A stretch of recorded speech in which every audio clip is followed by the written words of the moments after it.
जय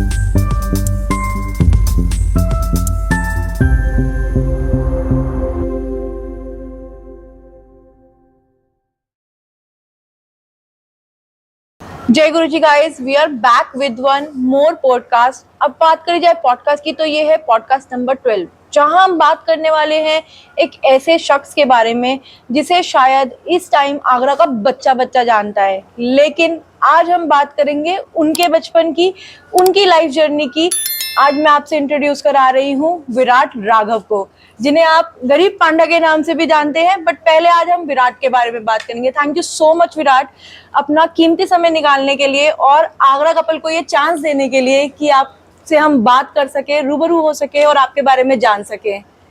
तो मैं चाहूंगी थोड़ा सा आप हमारे व्यूअर्स को विराट के बारे में बताएं। कौन है विराट, क्या है विराट? विराट कुछ नहीं, बहुत ही सीधा साधा सा लड़का है। और जितना आप मेरे को सोशल मीडिया पे जितना एक्सट्रोवर्ट देखते हो, उतना ही मैं रियल लाइफ में इंट्रोवर्ट भी हूँ। और चीज़ें बहुत ही ऐसी चीज़ें हैं कि आपको कंफर्ट जोन के बाहर निकल के बहुत सारी चीज़ें करनी पड़ती हैं। तो गरीब पांडा वो चीज़ है। और नॉर्मली मैं बहुत ही सिंपली लाइफ जीने वाला इंसान हूँ। ज़्यादा मेरे से कोई इतना बात करे ना, मेरे को ज़्यादा कैजुअली किसी पार्टीज में जाना पसंद है, ऐसा कुछ करना पसंद है। बट एज ए इन्फ्लुएंसर ये सारी चीजें आपको करनी पड़ती हैं। बिल्कुल बिल्कुल। तो विराट थोड़ा बताएं, मतलब जैसे आपके बचपन के बारे में। जहां तक मुझे पता है आप आगरा में तो बॉर्न नहीं हुए हैं या आगरा से बॉर्न है? नहीं। तो थोड़ा उसके बारे में, क्योंकि जो जानता है आपको वो यही जानता है कि विराट आगरा से है, लेकिन विराट कहाँ से है वो थोड़ा सा आप बताएं अपने बारे में। मैं बॉर्न हुआ था नौझील में। नौझील एक जगह है मथुरा से 50 किलोमीटर दूर। और वहाँ मतलब मेरे पापा गस्टेड ऑफिसर से रिटायर थे, तो उन्होंने वहीं घर बनाने का प्लान किया। तो फिर मैंने 5th या 6th तक मैं वहीं पढ़ा हूँ। और फिर मम्मी पापा का ये था कि उनको थोड़ा हायर एजुकेशन के लिए थोड़ा अच्छा स्कूल चाहिए था, थोड़ा अच्छा माहौल चाहिए था। वो ये नहीं चाहते थे कि गांव में बच्चा रहे उस तरह की लैंग्वेज में या फिर उस तरह के कल्चर में जाए। तो फिर मम्मी पापा आगरा शिफ्ट हुए। पहले मम्मी और मैं ही शिफ्ट हुए थे, और फिर 2013 में पापा भी आ गए वहीं से। तो फिर हमने ही घर वगैरह अपना सब सेटअप कर लिया। तो मैं आर्मी स्कूल में मेरा एडमिशन हुआ था उस टाइम पे, और 6th क्लास में हुआ था। तो उधर स्कूल में बड़ा इशू था कुछ, तो वहाँ से मैंने कहा, वहाँ मम्मी ने कहा वहाँ नहीं पढ़ाना। फिर मैं एक स्पोर्टिंग एंजल स्कूल है अर्जुन नगर में, मैं वहाँ पे पढ़ा। 8th क्लास तक वहाँ पे पढ़ा। फिर एक स्कूल है बोस्टन पब्लिक स्कूल, 9th और 10th मैंने वहाँ से किया। देन फिर बाकी की पढ़ाई मेरी हो नहीं पाई उस तरीके से जैसे एक नॉर्मल स्टूडेंट की होती है, क्योंकि थोड़ा सा आप कह सकते हो थोड़ा सा डिप्रेशन का फेस था। हाँ, तो क्या है कि शरीर की वजह से और थोड़ा सा माहौल की वजह से कभी कभी आपको लगता है कि क्या कर रहे हो आप। तो वेट बहुत सारी चीज़ों में, मतलब मैं अभी भी मानता हूँ कि वेट जो है अगर आपका ज़्यादा है ना, तो बहुत सारे उल्टे सीधे थॉट्स आते हैं, आपका हेल्थ इशू होते हैं, ये सारी चीज़ें होती हैं। बिल्कुल। तो 11th और 12th मतलब मैंने स्कूल जाने की कोशिश करी, तो स्कूल में कंटिन्यू नहीं कर पाया। Then National Institute of Open Schooling होता है, वो भी उधर से भी कंटिन्यू नहीं हो पाया। देन फिर जैसे तैसे एक मैंने फिर अलग बोर्ड से मैंने वो चीज़ करी, तब जाके मेरा 11th 12th हुआ। और उस बीच में काफ़ी सारी चीज़ें रही, जैसे कि मैंने अपने आप को अपना वेट लॉस किया। Very nice. From 142 to 70 kg हो गया था। 142? यस। माय गॉड, लगता नहीं देख के कि इतना वेट। और हम बात कर रहे हैं उस टाइम लाइक 9th-10th क्लास में। आई अंडरस्टैंड वो 70-80 तक बच्चा जाता है, बट इतना ज्यादा वो सिर्फ इस वजह से क्योंकि लाइक यू सेड कि कुछ डिप्रेशन की वजह से, कुछ माहौल की वजह से, कुछ चेंजेस की वजह से ये सब हुआ। क्या होता ना कि अब मान लो आपके जब आप किसी वेट जो पुट ऑन होता है वो एक चीज से नहीं होता, खाने से नहीं होता। बिल्कुल। आपकी स्लीपिंग हैबिट्स कैसी हैं, आपके अंदर जैसे कि आप डिप्रेशन में जब होते हो, स्ट्रेस हार्मोन कितना ज्यादा रिलीज हो रहा है, तो कोर्टिसोल एक हार्मोन होता है, तो it is responsible for fat. तो वो एक चीज है, वो कहीं ना कहीं वो एक रोल प्ले कर रही थी। तो I was on like social media में ना थोड़ा सा ट्रैप सा हो गया था मैं उस टाइम पे। तो फेसबुक चलाते थे हम, उसी में दिन रात बैठे रहना, और वही दुनिया सी लगती थी। फिर मतलब मुझे ऐसा लगने लगा था कि जो सोशल मीडिया पे मैं देख रहा हूँ वो भी मेरे साथ हो जाएगा। तो ऐसा था कि आपको याद होगा तो एक टाइम पे ना ISIS एक टेररिस्ट ऑर्गेनाइजेशन थी। हाँ। तो it was on peak that time, उनके बहुत गंदे गंदे वीडियोस आते थे उस टाइम पे। बिल्कुल। तो मुझे ऐसा लगता था कि वो भी मेरे घर के बाहर आ जाएंगे और उस वजह से मैं सो नहीं पाता था 4-4 दिन 5-5 दिन। तो वो इतना दिमाग में, वो हम कह सकते हैं, वो इतना दिमाग में चली गई थी ना वो वीडियोस, कि ऐसा लगता था कि यार अभी ना हो जाए, कल ना हो जाए, कुछ हो तो ना जाए।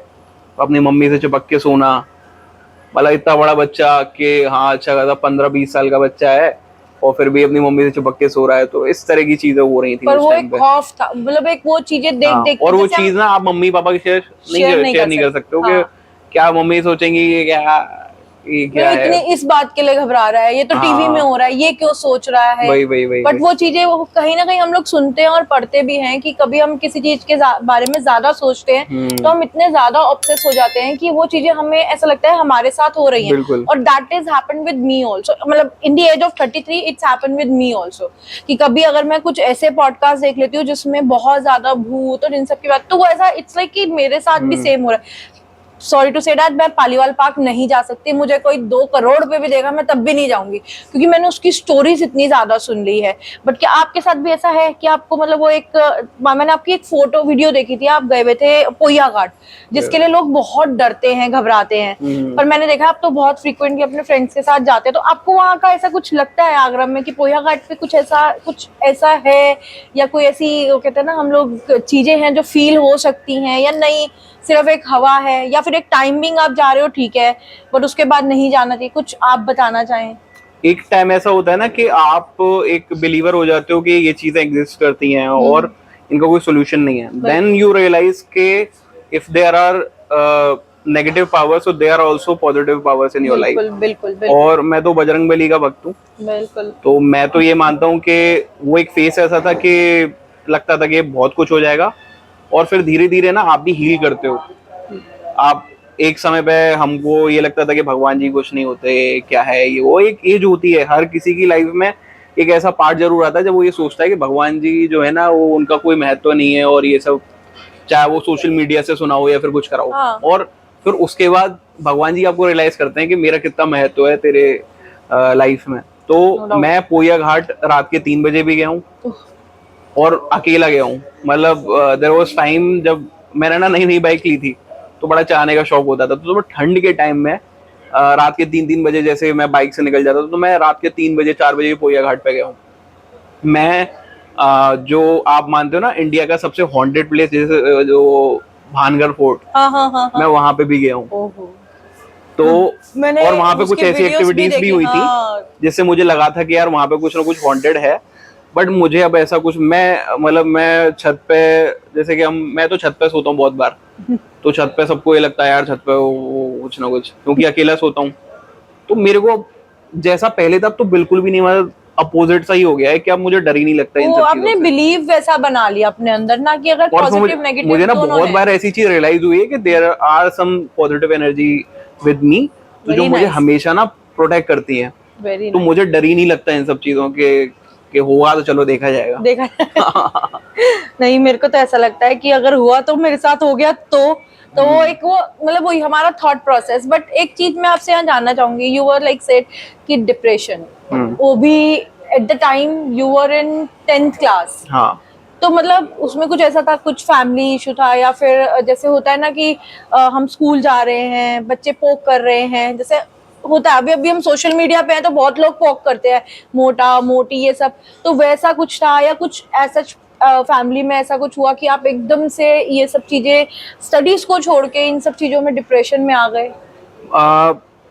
जब सोशल मीडिया ना उस टाइम पे बिल्कुल नया नया था तो वो इंट्रोड्यूस ही हो रहा था सबके लिए।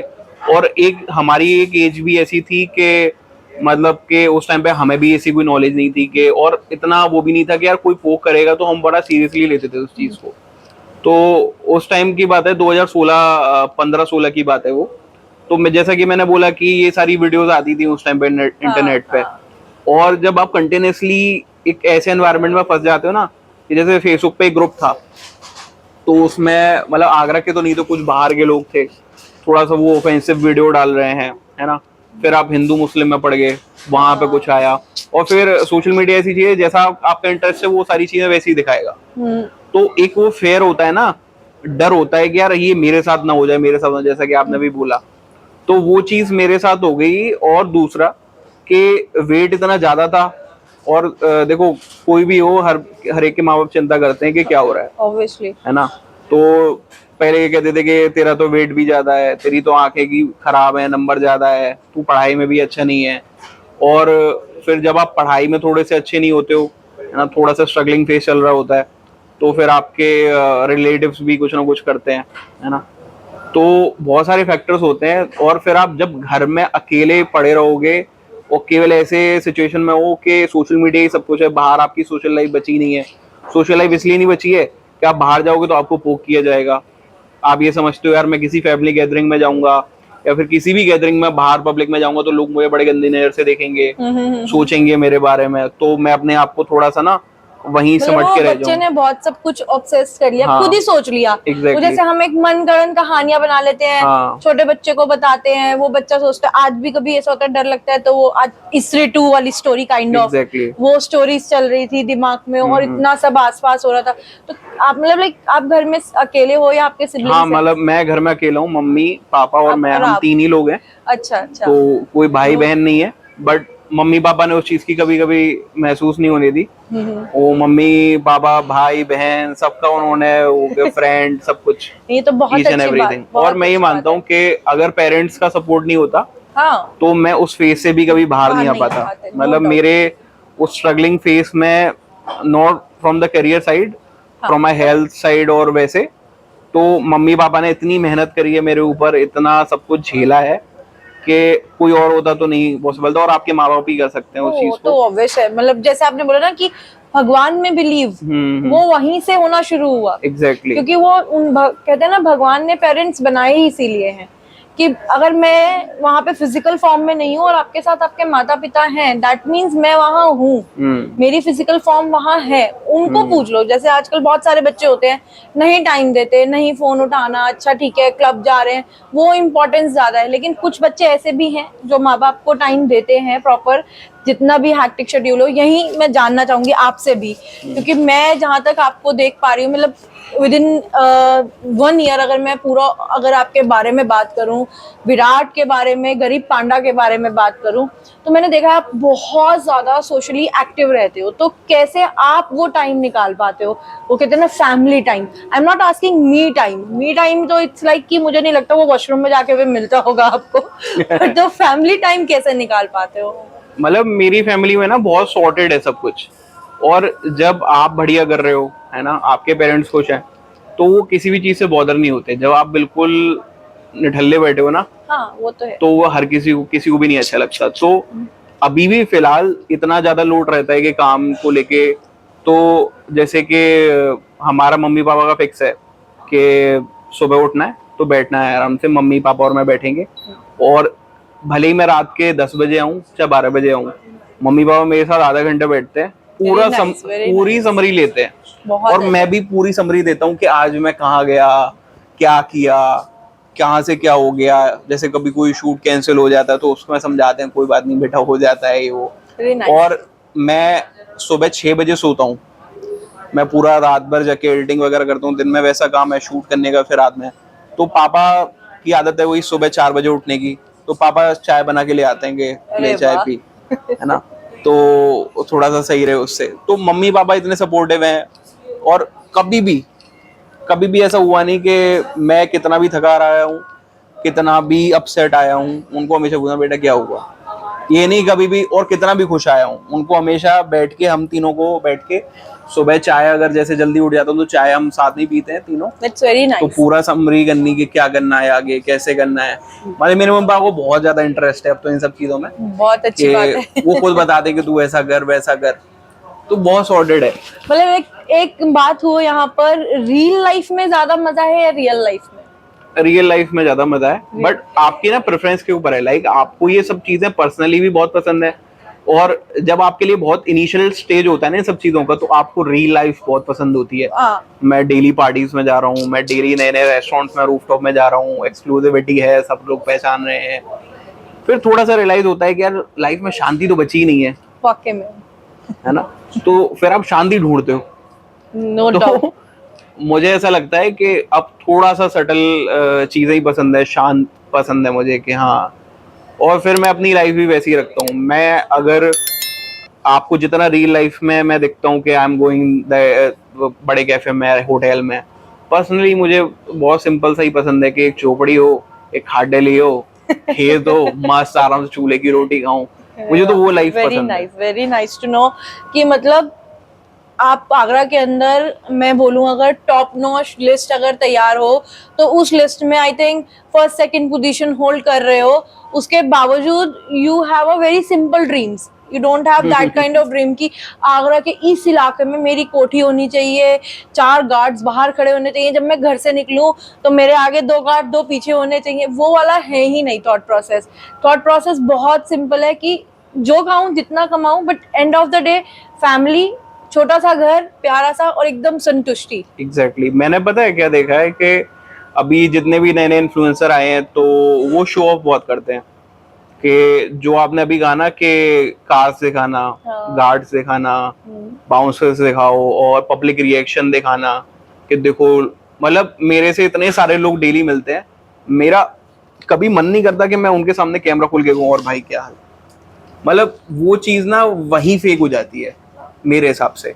मैं कभी भी किसी से मिलता हूँ, मेरा फोन, मतलब लोगों को खैर सबको पता है वो चीज, जो लोग दिखाते हैं गाइस मेरे फॉलोवर ये मिले, मेरे वो मिले, हो सकता है उनका इंटेंशन सही हो, बट मुझे ऐसा लगता है कि फिर आप एक्ट कर रहे हो, है ना। जब तक कैमरा नहीं है तो यू आर वेरी ओपन, बहुत फ्री हो, कोई दिक्कत नहीं है। और फिर दूसरे को भी रियलाइज करता है यार ये तो मेरा फायदा उठा रहा है, कैमरे के सामने अपनी फेस वैल्यू दिखाएगा, अपने लोगों को दिखाएगा कि देखो मेरे कितने फैन है, ये है वो है। तो मुझे ऐसा लगता है, मैंने मतलब बहुत टाइम हो गया जब से मैंने ये दोबारा से सारी चीजें स्टार्ट करी हैं। बहुत लोग मिलते हैं, डेली मिलते हैं, बट मेरा कभी भी ये नहीं होता कि मैं कैमरा दिखा के हाय गाइस मुझे ये लोग मिले, ये लोग मिले, वो मेरे से नहीं होता। और वहीं मैं इन्फ्लुएंसर्स को देखूं तो फैंस का मजाक बना देते हैं, बिल्कुल ये है, ये फैक्ट है। अब मैं बोलूं कि मेरे को भी अभी कुछ ज्यादा टाइम नहीं हुआ, बट ये चीजें, कुछ चीजें ऑब्जर्व की हैं। बट अभी मैं खुद बोलूं तो मैं खुद को अभी वो बड़ा एक इनिशियल स्टेजेस में अपने आप को मानती हूँ। और ये एक फैक्ट शायद आई डोंट नो आपने बोला, बट ये मेरे साथ भी है। कहीं कोई एक्सीडेंट होगा मेरे से मोबाइल नहीं निकलता, कहीं कोई किसी तकलीफ में होगा मेरे से मोबाइल नहीं निकलता। And recently I met one guy, he stop me, मेरे से मिला, बात करी, पर मुझसे सच में मोबाइल नहीं निकला, क्योंकि मुझे ऐसा लगा यार वो मेरे से पर्सनल मिलने आया है, वो उसकी पर्सनल चॉइस है कि मुझे बताना कि मैं आपकी वीडियोस देखता हूँ, मुझे अच्छी लगती हैं। बट उसको हम पब्लिकली लाके वीडियो फैन मूवमेंट करके, फैन मूवमेंट हर किसी का होता है। आज मेरे सामने अगर शाहरुख खान खड़ा होगा ना, ये मैं मतलब अंदर से कह सकती हूँ कि मैं उससे फोटो खिंचवाने नहीं जाऊंगी, मैं शायद जमीन पे बैठ के घंटों तक उसे देख लूंगी कि वो मेरा फैन मूवमेंट है। मैं रो लूंगी कि मैंने उसको देख लिया, बट मैं उसको फोटो खींचने के लिए होता ही नहीं। और मतलब आई डोंट नो, बहुत लोग होते हैं जिनका ऐसा रहता है ना, फोटो एक सेल्फी।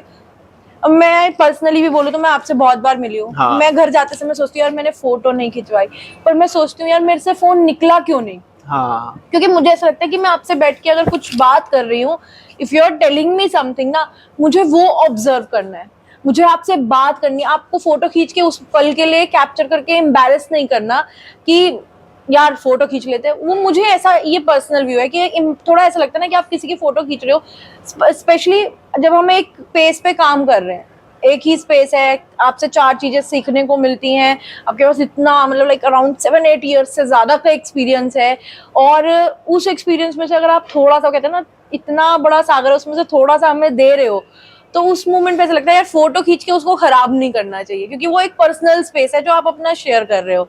ये तो मेरी बातें हो गई, बट मैं आपसे जानना चाहूंगी कि आपका ऐसा कौन सा मोमेंट रहता है जब मतलब ऐसा लगता है ना कि एकदम इंजॉयबल मोमेंट, कौन सा ऐसा, मतलब मैं एक यहाँ मैं बात करती हूँ कि आपको सर्दियां पसंद है, गर्मियां पसंद है, या बारिशें पसंद है, जहाँ आपको लगता है ये मेरा फेवरेट सीजन है, ये तो जाना ही नहीं चाहिए।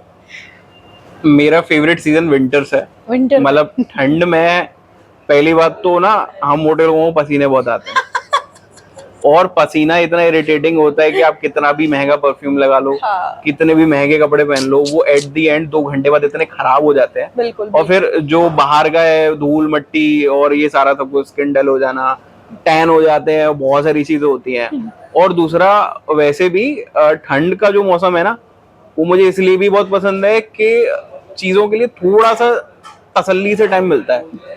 गर्मियों में ना बहुत हड़बड़, ये कि जल्दी से कमरे में घुसो, ये वो, एसी मतलब हमने जितना भी अच्छा एक्सप्लोरेशन किया वो ठंड में किया है। और अगर मैं अपना पर्सनल स्पेस बताऊं ना, कि मैं पर्सनल स्पेस क्या एंजॉय करता हूँ सबसे अच्छा, चप्पल, लोअर, टी शर्ट, बाइक और पीछे एक दोस्त। Very nice. और कोई नहीं पहचाने, खूब मौज मस्ती मारो। मैं मतलब वैसे तो घर पे मेरे को टाइम ही नहीं मिलता रुकने का, जिस दिन रुक जाता हूँ, जैसे अभी बारिश हुई 3 दिन, काफी ज्यादा बारिश हुई, तो शूट्स वगैरह कैंसिल हो गए, तो मेरा ये है कि मेरे को बाहर तो जाना है।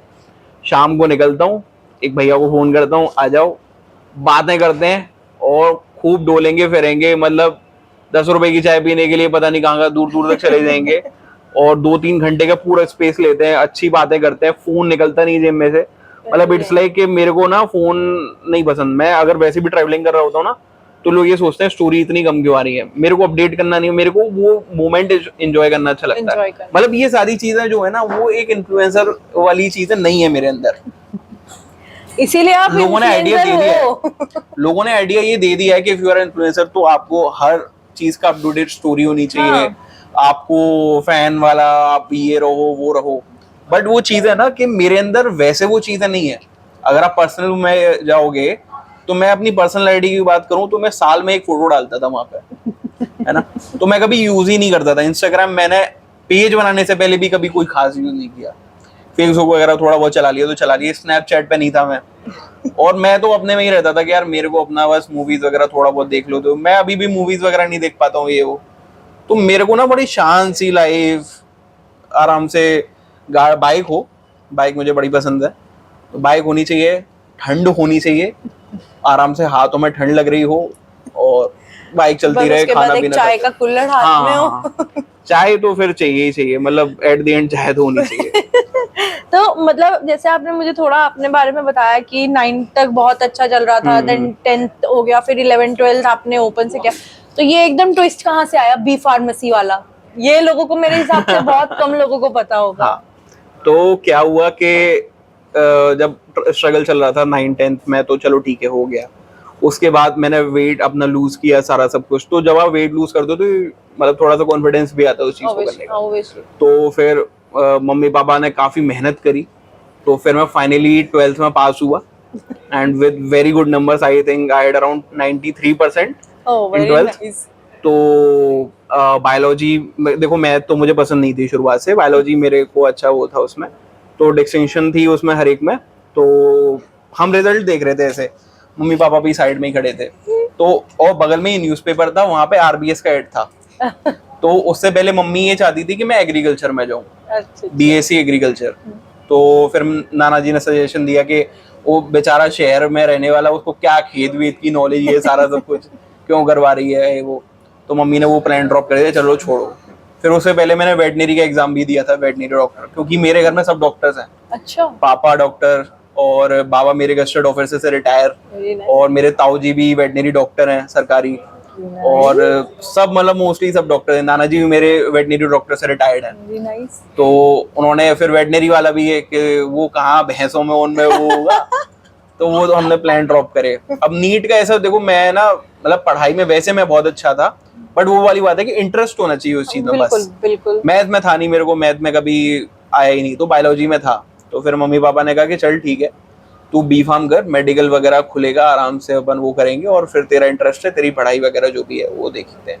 तो फिर आरबीएस का एड पड़ा था, उन्होंने, मम्मी ने कॉल लगाया कि ऐसे ऐसे हमारे बच्चे का रिजल्ट आया, उन्होंने कितने परसेंटेज आए हैं। वैसे ना उसमें आपको ना एग्जाम देना पड़ता है, आपको अगर उसमें एडमिशन चाहिए। तो जैसे ही मम्मी ने परसेंटेज बोला, आ जाओ ले आओ। मतलब रिजल्ट के 1 घंटे के अंदर हम आरबीएस पहुंचे, उधर हमने पेमेंट किया और 2 घंटे में एडमिशन भी हो गया मेरा। वो भी डायरेक्ट, नो एग्जाम नथिंग, क्योंकि उसमें पढ़ाई नंबर इतने अच्छे आए थे। तो वहां से बी फार्म का वो हुआ कि चलो बी फार्म करते हैं। और फिर उस टाइम पे हाइप थी उस चीज की कि हाँ मेडिकल उस टाइम पे बहुत बड़ी रेयर चीज हुआ करती थी। 4 साल का कोर्स था वो, तो ऐसे बी फार्म में मैं गया। और खाने का शौक कहाँ से लगा? खाने का शुरुआत से था, मतलब मम्मी पापा ने कभी कोई कमी नहीं छोड़ी कि तू ये मत खा, जो था वो खिलाया। जब हम नौजील में थे तो पापा मथुरा जाते थे काम से, तो पापा का सीधा सा था कि जिस दिन हम तीनों जाते थे, हर वीकेंड पापा को लेके जाना था, बस में बैठो, 50 किलोमीटर दूर था मथुरा वहां से, तो 2 घंटे लगते थे उस टाइम पे।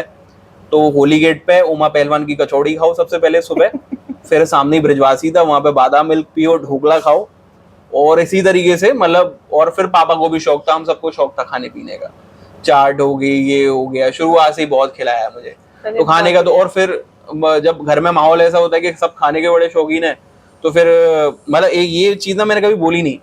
और मैं आपको बताऊं तो फूड फूड करके एक चैनल आता था, जी खाना खजाना आता था। हाँ, तो बिल्कुल। उस पे एक सरदार जी थे, तो सरदार जी ना वो दिखाते थे, फूड रिव्यूज वगैरह करते थे।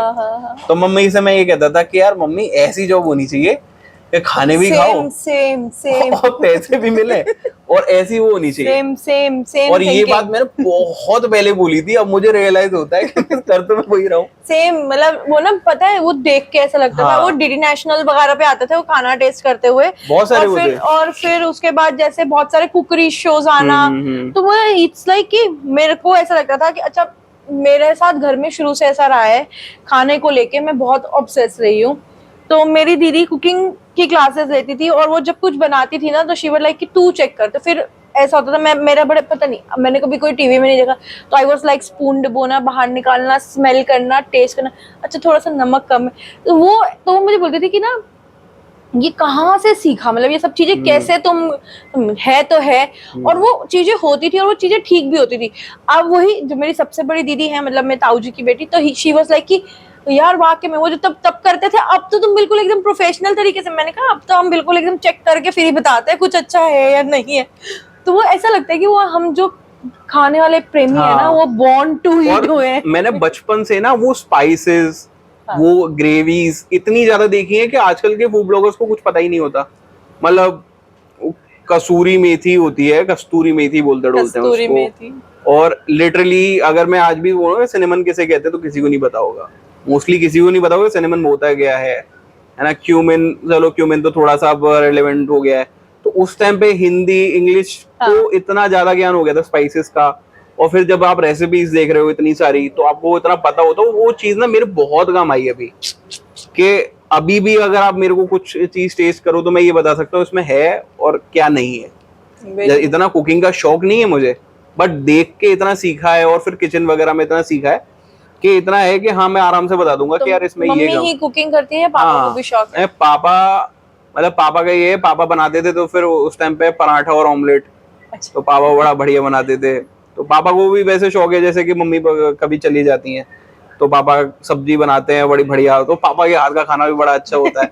कभी कभी बनता है, और हाँ मजेदार होता है वो भी। ऐसा होता है, मैं बोलूँ तो मेरा कुकिंग टैलेंट जो है मेरे पापा से, क्योंकि ना मेरी मम्मी को लेस स्पाइसेस यूज करने की आदत है, बट मेरे पापा को तो हर एक मसाला, इवन अगर वो चाय भी बनाने जा रहे हैं ना, तो हम लोग तो सिर्फ एक इलायची डाल के पीछे आ जाते हैं।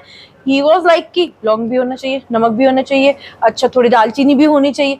उनको वो सब, अगर उनको सेम मसाला पिसवा के दे तो उन्हें वो नहीं चाहिए, उनको वो सब खड़े मसाले डालने हैं। मैं बोलती, तो हम लोग बोलते हैं गरम मसाला ही डाल दो ना। तो नहीं, वो अलग चीज है। जैसे पापा जब सुबह चाय बनाते हैं तो वैसी चाय नहीं, मम्मी अपने हिसाब से बनाती है कि भाई दूध भी आराम से हो, उसमें थोड़ा सा पानी भी हो, थोड़ा तो पापा बनाते हैं एकदम मन से, दूध होना चाहिए बढ़िया, मसाला वसाला बिल्कुल। तो वो चाय, पापा के हाथ की चाय भी बड़ी अच्छी बनती है। तो ये चीज होती है। अब वो चीज होती है, नो डाउट, वो सब चीजें होती हैं।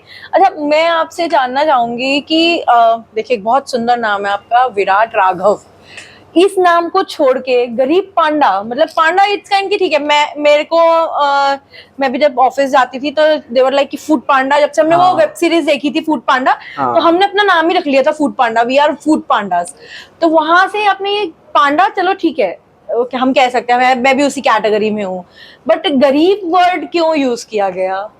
गरीब वर्ड, अब देखो वैसे कहने को तो मजाक मजाक में तो बहुत सारी चीजें हैं। तो कॉलेज के टाइम की बात है, तो कॉलेज के टाइम में जैसे कि होता है कि कभी कभी आपके घर में फाइनेंशियल चीजें थोड़ी सी हो जाती हैं, अप्स एंड डाउन्स होते रहते हैं। बिल्कुल। तो उस टाइम पे क्या था कि सब बच्चे वगैरह हम सब दोस्त थे, तो काफ़ी अच्छी फैमिली से थे सब कुछ। तो मैं अभी रेस्टोरेंट से बड़ा नया नया इंट्रोड्यूस हुआ था कॉलेज में आके, उससे पहले मैं रेस्टोरेंट से भी इतना वो नहीं था।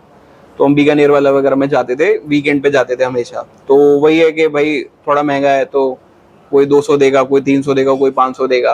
तो मेरी जेब से ज़्यादा से ज़्यादा कभी 50, कभी 70, कभी 80, कभी 50 ऐसे ही निकलते थे। तो वो गरीब गरीब गरीब गरीब गरीब, और फिर कभी कभी ना दिमाग में वो चीज़ आ जाती है कि यार एक्सेप्ट कर लेते हो फिर आप उस चीज़ को, और फिर ये लगता है कि यार यही आइडेंटिटी है ना, इससे ही फोड़ेंगे फिर। वो तो आपने तो मैंने ना एक्सेप्ट कर लिया। तो मैंने वो एक्सेप्ट कर ली चीज कि हाँ चलो ठीक है, गरीब है तो गरीब ही है। तो ये जर्नी कब से शुरू हुई इन लाइक, अगर हम थोड़ा बैक में जाएं तो 17, 18 या 18, 19 के फूड मैंने वीडियोस बनाना जो है मैंने 2019 के एंड में शुरू किया था, ड्यूरिंग द बी फार्मेसी। हाँ मतलब सेकंड ईयर था आई थिंक सो, 2018 में एडमिशन हुआ था। तो सेकंड ईयर में मैंने स्टार्ट कर दिया था ऐसे ही, जब CNRC के प्रोटेस्ट वगैरह चल रहे थे उस टाइम पे। तो मैंने ऐसे ही नया फोन खरीदा था, वो भी दूसरे दोस्त के क्रेडिट कार्ड से EMI पे। तो Realme XT था मेरे पास, तो मैंने उससे फोटोज खींचने का शुरुआती बहुत शौक था मुझे कि यार फोटो ये वो पहले मैं वीडियोस एडिटिंग का भी बहुत शौक था, तो मैं अपने दोस्त को देता था वीडियो एडिट फोटो एडिट करके कि यार डाल दे इसको ये वो। आप देखोगे अगर मेरी पर्सनल आईडी पे तो काफी सारे फोटोज भी हैं उसपे। तो मैंने ऐसी पोस्ट डाल दी उस पर, अरे लाइक आए, रेस्पॉन्स आया ये वो, ऐसी कैजुअली, बहुत कुछ वो नहीं था।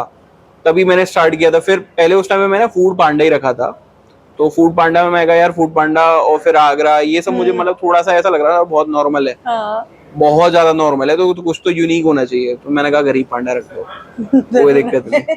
तब से बस मैं एक ही सवाल सुनता हूँ कि गरीब पांडा नाम क्यों है। नहीं, दैट इज वेरी गुड, क्योंकि देखो अभी हम लोग हैं, हमसे भी पूछते हैं लोग तो आगरा कपल क्यों। तो मेरा भी एक बैक स्टोरी चलती है भाई, मैं दिल्ली से, मेरे हस्बैंड आगरा से, अब हम लॉक्ड हो गए हैं तो हम आगरा कपल हैं, but we are not stopped ourselves कि हम फूड ब्लॉगिंग या ऐसा कुछ करेंगे। वी आर लाइक कि हमें तो सब करना है, हमारे रोमांटिक मोमेंट्स भी उस पे देखने को मिलेंगे और हमारे खाने के भी देखने को मिलेंगे, और कोई गाली दे रहा तो वो भी वही मिलेगी। तो ऐसा मतलब इस सब जर्नी के दौरान कभी ऐसा कोई मोमेंट आया जहां बहुत ज्यादा ब्रेक डाउन हुआ हो, लगा हो कि अब तो यार नहीं करना, बट वहीं से एक ऐसी सीख मिली हो कि क्यों नहीं करना, यही करूंगा और इसी में मचाऊंगा?